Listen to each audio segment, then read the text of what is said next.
সংসদ নির্বাচন সহ বিভিন্ন বিষয় নিয়ে রোববার বিকেলে নির্বাচন কমিশনে যান বিএনপির ৩ সদস্যের প্রতিনিধি দল। প্রধান নির্বাচন কমিশনার এএমএম নাসির উদ্দিনের সঙ্গে বৈঠক অনুষ্ঠিত হয়। পরে দলটির স্থায়ী কমিটির সদস্য নজরুল ইসলাম জানান, সোমবার প্রধান উপদেষ্টার সাথে বৈঠকে নির্বাচনী রোডম্যাপ তুলে ধরবে বিএনপি। যেহেতু এই নির্বাচন ঘোষণার দায়িত্ব এখন সরকারের, তারিখ ঘোষণার বা করার, মানে কখন হবে এটা বলা, তারপরে শিডিউল ঘোষণা তো তারাই করবে, নির্বাচন কমিশন করবে। আগামীকাল আপনারা জানেন যে প্রধান উপদেষ্টার সঙ্গে আমাদের একটা আলোচনা আছে, আমরা সেখানে প্রসঙ্গ নিয়ে আলোচনা করব। এর আগে জাতীয় প্রেস ক্লাবের সামনে এক প্রতীকী অবস্থান কর্মসূচিতে অংশ নেন বিএনপির চেয়ারপারসনের উপদেষ্টা জয়নুল আবেদিন ফারুক। এ সময় দ্রুত নির্বাচন দেবার আহ্বান জানান তিনি। জনগণ জানতে চায়, 6 মাস পার হলো, দয়া করে বিএনপির দাবি, ন্যায্য দাবি মেনে নেন, নির্বাচন দেন।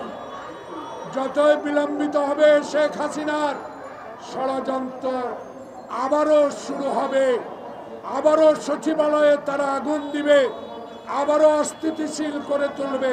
প্রেস ক্লাবে বিএনপির 31 দফা নিয়ে এক প্রশিক্ষণ কর্মশালায় বিএনপির স্থায়ী কমিটির সদস্য গয়েশ্বর চন্দ্র সংস্কারের নামে ভোটার তালিকায় বয়স কমানোর প্রস্তাবের সমালোচনা করেন। হুঁশিয়ারি দেন, নির্বাচন নিয়ে টালবাহানা হলে পালানোর জায়গা থাকবে না। যুদ্ধবোধ একটা সমাসন্ন, অদৃশ্য শক্তিগুলিকে দৃশ্যমান করতে হবে আমাদের ভাবনার মধ্য দিয়ে, তারপরে আরেকটা ধাক্কা দিতে হবে। একজন তো পালাইছে কাপড় কল্যাণ, আর যারা এই নির্বাচন নিয়ে ষড়যন্ত্র করতেছে তারা পালানোর সুযোগ পাবে বলে আমি মনে করি।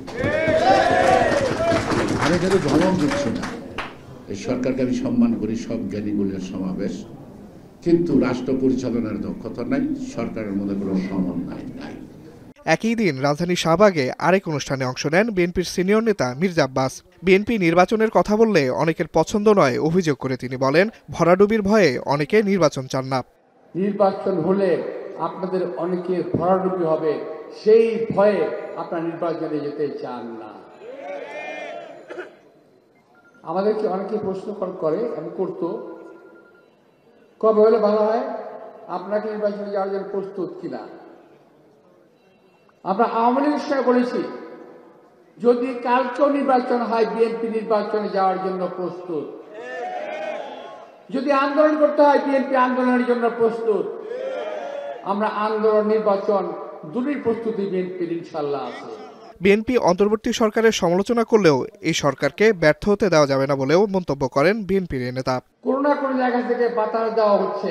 আসিফ ইকবাল খান, এখন, ঢাকা। যাতে দেশটা একটা একনল হ্যান্ড ওয়াশ 100% প্যারাবেন ফ্রি, তাই নিরাপদ হাতের জন্য আস্থা রাখুন একনলে।